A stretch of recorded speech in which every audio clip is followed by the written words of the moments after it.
Skinny Rob has to eat a double portion to carry those boxes. Can he really carry them? That skin and bone man would be blown away by the wind. Hey, bony guy. What's his name? I keep forgetting his name. Skinny guy who sometimes has no name is me. And of course, I have a name. I am Robert. At first it seemed like no big deal. I thought I would get used to it, but the words and the routine became a burden that made my job difficult. The words became repetitive, and from one moment to the next, I started to feel pressure in my chest every time I got up to go to work. I tried not to pay attention to that feeling, and every day I tried to get used to it, until I couldn't take it anymore. I ended up getting sick. It all started the first day I was assigned to work in the pack house. I was happy because I had passed the test and would finally have the opportunity to start my job. I was excited because I was going to work during the day and complete my studies at night. My big mistake was telling my plans at lunchtime on the first day. I felt confident and I was getting to know my colleagues. I told them about my plans to study at night and my aspirations to become an accountant. Everyone was friendly that first day. Everything was going well until we were finishing our lunch, and I just told them about my plans to study and that I did not want to get married. Out of the blue, I heard one of my colleagues say, "You, studying? What a waste of time. What you need to do is find a wife and eat double for lunch to put some meat on those bones so you can work hard." They all laughed. And from that moment on, my nightmare at work began. The colleague did not always speak. Sometimes she made gestures with her hands. She raised her little finger to call me Skinny, and every now and then she said that she did not remember my name, so she called me Skinny. I didn't want to argue and tried to answer when the others started calling me Skinny. I didn't want any confrontations with anyone. I didn't want to show that it bothered me that they didn't call me by my name. What started as discomfort with one person became a habit with the others. They would ask me if I wanted a double portion of rice and beans to put meat on my bones. Fellow workers started asking me if I wanted to date their friends or their nieces, insinuating that what I needed was a girlfriend. I started to get confused in my work. I could not concentrate well, and I made several mistakes in the shifts. And thanks to those mistakes, my supervisor made an appointment to talk to me. My plan for that appointment was to insist that nothing was wrong. I wanted to be strong and not show weakness to anyone. Until the supervisor said to me, "Robert, I see it in your eyes. If you want to cry, you can cry. You can trust me." I just started crying and told everything to my supervisor. I couldn't take it anymore. Yes, I was a man crying and accepting how bad I felt when my colleagues bullied me about my body size and weight, doubting my ability to do the job. As I told my supervisor what was going on, the discomfort started to go away, and by the time I finished talking to her, I felt free. I really felt relieved. After that, I also got up the courage to talk to my uncle at home. Knowing well what was going on at work, he started telling me that not getting married was going to get me in trouble everywhere. I took the supervisor's advice and told my uncle how bad it made me feel that he said those things at home too. My uncle understood, and since then he has supported me the most in continuing my studies at night. I'm not going to tell you that everything is perfect, but I can tell you that today everyone calls me Robert. I wake up eager to work and I enjoy my job. I am only a few months away from getting my accounting degree. I am grateful to have goals to achieve. Several of my colleagues at the farm have become friends, and the woman with whom I first had a problem, I still see her from time to time. I no longer feel nervous when I meet her. I feel calm. We no longer work in the same area, but when she sees me, she greets me by my name. Robert. Welcome to Cultivating Equality, Stories of Women and Men, an audio learning program funded by Fyffes. Cultivating Equality was developed to raise awareness and promote understanding of gender equality in the company's operation, including both staff and suppliers. Each chapter will be an opportunity to learn about gender equality and business. As we move along, you will discover the opportunities that arise when we cultivate equality. Prepare to learn and grow together in our audio learning program. In previous chapters, we have focused on understanding what is gender equality and how Fyffes has integrated it into its business. In this chapter, we're going to focus on communication as a tool that promotes gender equality in the workplace. You might be wondering, what does communication have to do with this course? To explore some of these connections, we have with us Azul Meza, Fyffes Communication Manager. Azul, welcome. What a pleasure to have you in this audio learning program, Cultivating Equality, Stories of Women and Men. Thank you, Carolina. Let's get started. What is communication, Azul? Of course. So, communication is a form of interaction between two or more people that can be spoken or written. It can also use gestures, body language, and emotional expressions. It is an important part of daily life, and it allows us to connect with the world around us. It helps us understand each other better, work together, and relate to each other. For example, a conversation requires that there are turns, one person speaks, and the others listen. There are pauses, and then other people speak. Can you please tell us a bit more about this? Each person has his or her own verbal communication style, which varies. Our voice allows us to express our thoughts, emotions, and feelings. Speech rate and use of pauses, speaking volume, how straightforward it is, use of words, stories, metaphors, saying jokes, apologies, and questions. And the way or style in which we communicate is something that is learned according to the culture where we were born. It serves to communicate with others, interpret what others mean, evaluate people, and define how we feel during our interaction. Thank you. Could you tell us a bit more about this, please? Of course, the voice is the sound we produce by the vibration of the vocal cords, either speaking or singing. The voice conveys emotions, tones of authority, confidence or doubt, and can affect our emotional response. For example, a calm voice can generate confidence and credibility, while a nervous or insecure voice can generate doubt or distrust in the message being conveyed. In addition, the tone of voice, volume, and intonation can influence the interpretation of the message and the emotional connection between the people who are communicating. In principle, women's and men's voices should have the same value, and they should also be given the same time to speak, to express themselves, and be valued and received equally. However, this often does not happen in most workplaces, nor is it what we see in soap operas, movies, or in social media. The male voice tends to have more presence. We tend to associate it with the boss or the supervisor role. It has more weight, more credibility in comparison to the female voice, even of women who have the same position. This reminds me of the results of a report conducted by the Gina Davis Institute. Perhaps you know her, Azul. She's a famous American actress. So, Gina Davis and her team put together a report called See It, Be It, what American families are watching on TV.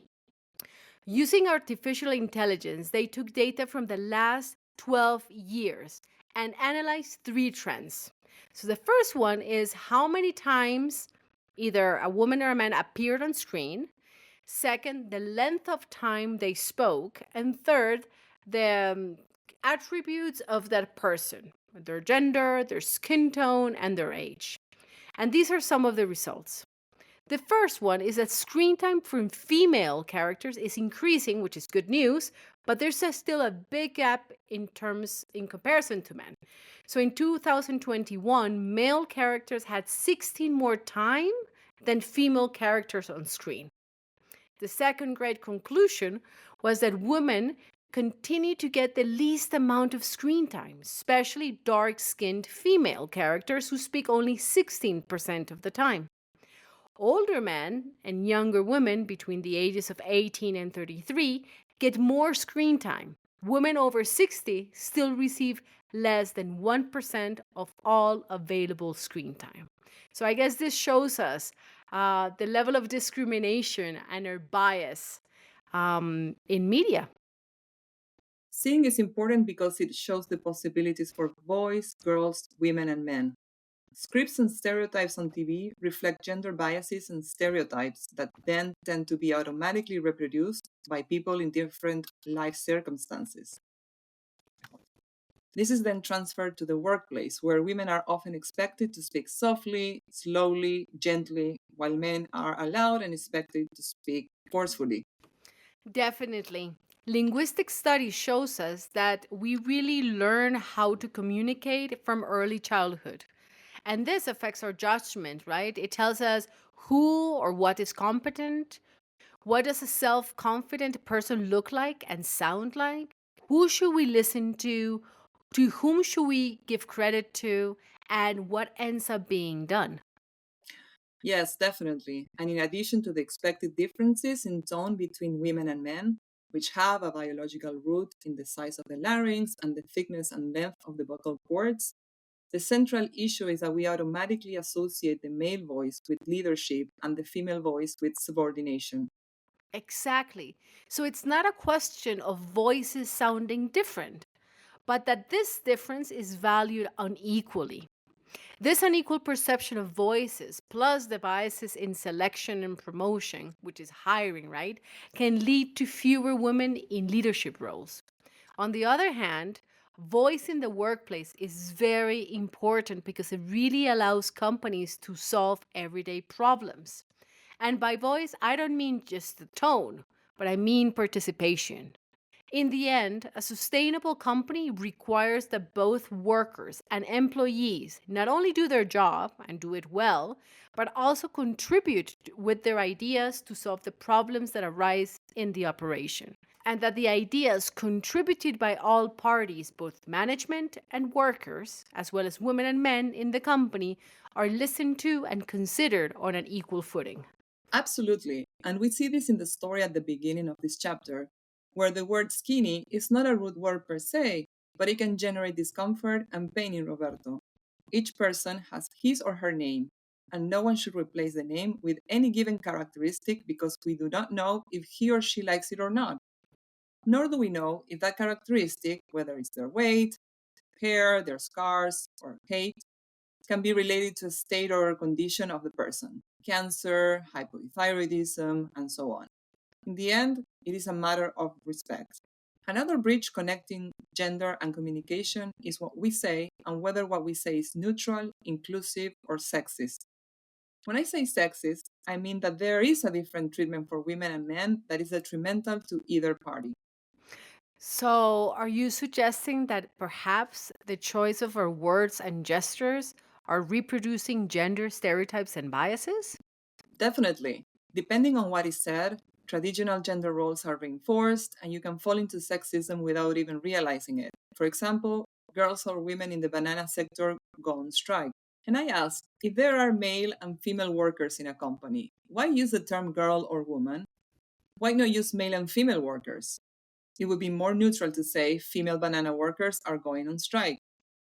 You may have also heard in the news headlines such as, Queen Letizia of Spain raises her voice to warn against the climate crisis with a notorious formal maternity style. but have you ever heard anything like this? The President of the United States raises his voice in the face of the climate crisis wearing a notorious pre-grandfatherly classic formal style. Of course not, because in the world of politics, business, and even sports, references to men are limited to their position, occupation, and professional performance. However, on the other hand, when women are mentioned, the emphasis is on fashion, their physical appearance, and private aspects, such as their family. In other words, topics that have nothing to do with their participation and performance in public affairs. So, Azul, when we used to go down to the farm with my father and my brother, he was usually called Mr. Trevisi. And my brother, by extension, was called Mr. Trevisi as well. To me, people just referred to as Miss. Just Miss, no name, no last name. By calling my brother Mr., immediately they put him in a position of superiority in comparison to me, and so they directed all of the questions to him and listened to him very attentively. I, being just a miss, even though he and I knew exactly the same about farm things and agricultural and cattle and dairy, were never considered. They didn't speak to me. When I said something, I felt that they always wanted me to end quickly. And this was not a personal issue with me, right? It is simply how things have always been said for a very long time. Another example is Daniel. He's the milkman who has been collecting our milk in the farm for many years now. He actually runs his business with his wife Marta, and the two of them work side by side collecting milk, and then they sell it in town. But when people talk about them, they always say Mr. and Mrs. Daniel Lopez. They don't even mention her. Absolutely. And unfortunately, this is quite common. That a woman forgoes her maiden name and takes on the last name of her husband. None of these forms is adequate because it refers to a woman by her relationship to a man, implying possession and subordination. Only she is not an object or someone's property, but a person who deserves to be called by name and by the position she occupies or the function she performs. Notice one thing, Azul. People that have dogs in their homes, that they're pets, they put a name to it, right? And we educated the dogs to respond to its name. So I ask you, let me ask you something. If you call your pet saying dog, and let me clarify that you don't have any treat or any food to give it, would it respond? Obviously not, right? So why do we give the place to dogs and not to women? That's a great point. And another inappropriate use of language is to use different forms for women and men who have the same qualifications. Well, for example, instead of saying, The talk is in charge of Luisa and Engineer Jimenez. although Luisa is also an agronomist, Pablo is called agronomist. There is a feeling that the man is more qualified than the woman here. And how can we give visibility to women on equal terms? We could say, The talk is given by agronomists Luisa and Javier, or the lecture will be given by Silva and Jimenez.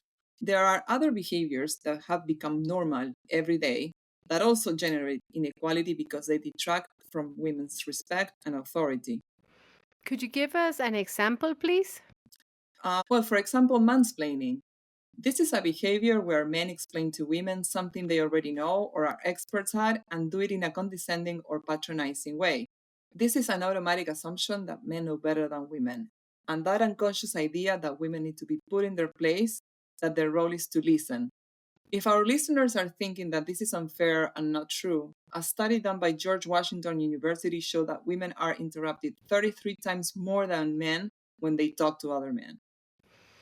33 times more. But the issue is not that men don't interrupt other men, they actually do, but it's much less. That's true. And also, when a woman makes her opinion be heard in a clear and precise way, she is perceived as bossy, aggressive, or hysterical. It is interesting that women earn the right to speak and be heard once they get older. Once we think they have lost their sexuality or sexual activity in the eyes of society, and once they're back at home. So we really hear and respect our grandmothers, for instance. By that time, women are obviously out of the labor market. So what can men do to eradicate mansplaining? Well, we can listen to Roberto Giannicola sharing his experience on how to overcome this behavior. First and foremost, you need to learn to be quiet and listen. Yes, be quiet and listen. That means not having thought running through your head and think about the next point you want to bring up. Just say to yourself that you're going to let that person talk until they are done or ask you for any comments, if they even ask you. I know that could be hard, but give it a try. Second, do you know that person? Have you spent the last 60 hours researching them to know everything about their background? And if you have, is it possible you missed something? Make sure you don't jump into a subject and then find out that the woman you are talking to actually wrote a book about it. If in doubt, wait until they are done and then just ask. Which brings me to the next point. Did they ask you for feedback? Explicitly? If not, you might want to hold back on sharing your thoughts unless asked. If you want to share, please ask for permission first. Something like, would it be okay if I share something and please stop me if I'm going into a point you already know and that I'm not aware of? That way you won't look like a pompous know-it-all. Also think, is this something that really needs to be corrected, that could affect your work? Or is this just for you to prove you're smart?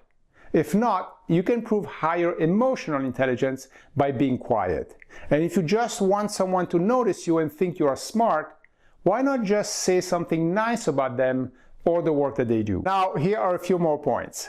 I understand that if you've been caught mansplaining, undoing all these years of being that way might seem daunting, but just take it a step at a time.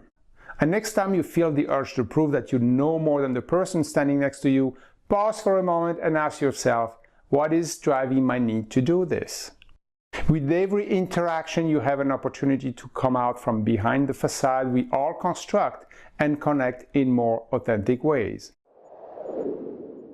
And since gender equality is a relationship between women and men, the feminine and the masculine, I also consider it very important that women have a place in balancing these inappropriate behaviors. And what could women do to establish those boundaries, Azul? Well, I would suggest to recognize how it makes them feel and set limits, like saying, I am still talking, I have not finished yet, I still have points or issues to explain. I think we can also listen to Liz Wright on other ideas on how to deal with this situation.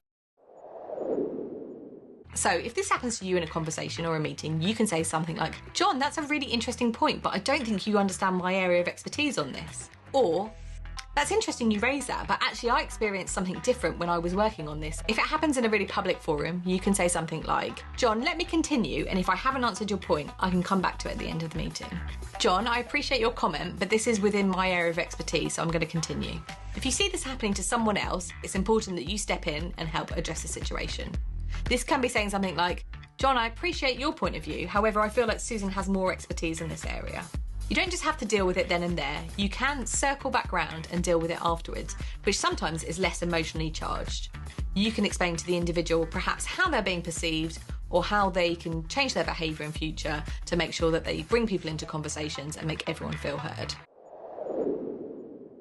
Other things that we could do is owning and publicizing our own ideas and initiatives, empower ourselves through small adjustments in nonverbal communication, like leaning slightly forward while speaking, using shorter and more concrete sentences with simpler language, maintain eye contact while speaking, and choose stronger words like I will versus perhaps, or maybe I know versus I believe, or how we use our pronouns like I versus we.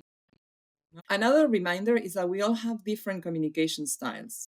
Men tend to minimize their doubts, while women tend to minimize their certainty. Also, not all interruptions are personal. We must also recognize that the communication style of our bosses, colleagues, and subordinates can also vary. I believe that companies can also support the balance of women's voice by achieving parity of women and men per each position in the company. For example, in a research done in the US, we have evidence that the equality of women's voice in senior positions, for example, board of directors, did not become equitable until 80% of the representation of women was achieved. That means that 20% of men who were in the minority did not stop speaking with the same frequency as they did when they were in the majority. So this basically proves that this is more an issue that we've learned, right? That we've been trained in throughout our childhood. These studies clearly show that the way we socialize children to communicate is distinct and remains with us in adulthood and becomes automatic. According to gender communication expert Deborah Tannen, men speak to determine and achieve power and status, while women speak to determine and achieve connection. Knowing this explains, but does not justify, why men interrupt more frequently to take the floor. It also helps to understand that if the goal of the conversation is to enhance connection, women are much less likely to interrupt. That's a great point that you raised, Carolina. Another inappropriate behavior is when men appropriate women's ideas or reflections and present them as their own. By describing and arguing for that idea, the man tends to be seen in the group as more influential and capable than the woman, when in fact it was her idea to begin with. So, what can women do in that situation? Well, I think we could listen to Marla Beck. She's the CEO and co-founder of Blue Mercury, a beauty retail store that was later bought for $210 million. Here's her interview with CNBC. What do you do if somebody just repeats your idea as theirs? You can extend it. They repeat the idea as yours, and then you go back in and you say, well, here's how I'm thinking about this. So you lay out the points, and you're the one that actually had the idea and has thought through it with the strategy, the tactics, and the results. So you just have to go back in and pick it back up. Thank you for that example, which shows us the importance of the boss and the supervisor, that roles, since he or she should be a good listener and recognize who had the initial idea and who developed it. This would allow us to be fair in the evaluation and value contributions properly, and that the potential of people is really valued and enhanced. And all of these inappropriate behaviors that you've mentioned today, Azul, could they also occur in women? Oh, yes, absolutely. They can occur to women, but much less than in men. So, the invitation to the men and women who listen to us is to identify these inappropriate behaviors. If you're a man and have been using language in this way, please stop. And if you're a woman who's also used to do it, please stop as well. And if you're a woman who has lived through this situation, don't be afraid to set limits. Everyone, and I mean absolutely everyone, has the possibilities to set limits in an assertive manner. Let's use language to generate equality. And please, those of you with children and adolescents at home, make them aware of this and ask them to adjust their behaviors. We're coming to the end of our interview, Azul, but first, what messages are you leaving with us? What are the key points? The key points that I would like people to take with them are that communication is a great tool to promote more respect, trust, and fairness at work and at home. Then when there is trust and equal conditions to express ourselves, we can participate, we can express our ideas and contribute to solve problems or generate innovations that are good for everyone. And also that active, horizontal communication leads to building or enhancing an inclusive and safe work culture that is good for people and for the company because it takes advantage of all human talent. And to close, what if we share some tips or guidelines for all of us to easily apply on a daily basis in the company and at home? Yes, of course. Let's get started. For instance, the first tip is beware of transmitting messages that replicate gender stereotypes and biases where women are. Objects, caregivers, submissive, or helpless. How do you know? Ask yourself if you were going to say the same thing about a man. How would you say it?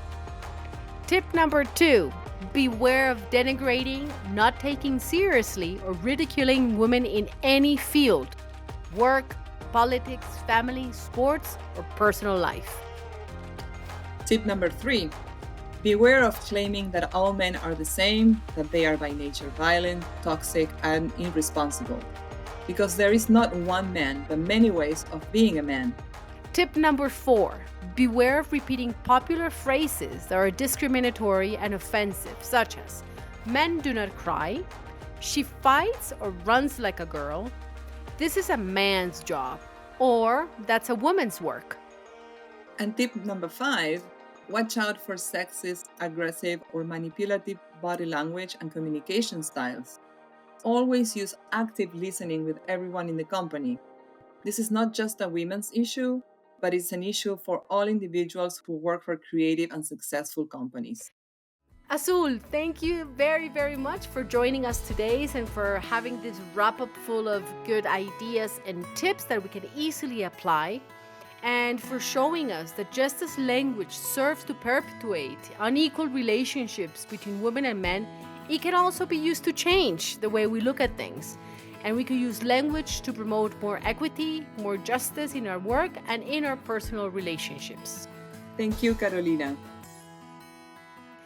So, we've come to the end of our 3rd chapter of Cultivating Equality, Stories of Women and Men. I invite each of you to become aware of how you're communicating with yourself and with others so we can finally break down the stigma, discrimination, and violence. And one final reflection. Gender equality requires us to recognize and name women, taking into account their rights, their voices, and all of their diversities, without falling into gender biases, roles, and stereotypes. Silence is a form of violence. Likewise, there is not just one type of man. there's also a diversity of men who should also be recognized and named. Thank you for your time. Thank you for your attention. And we will find each other in the next chapter to continue cultivating equality.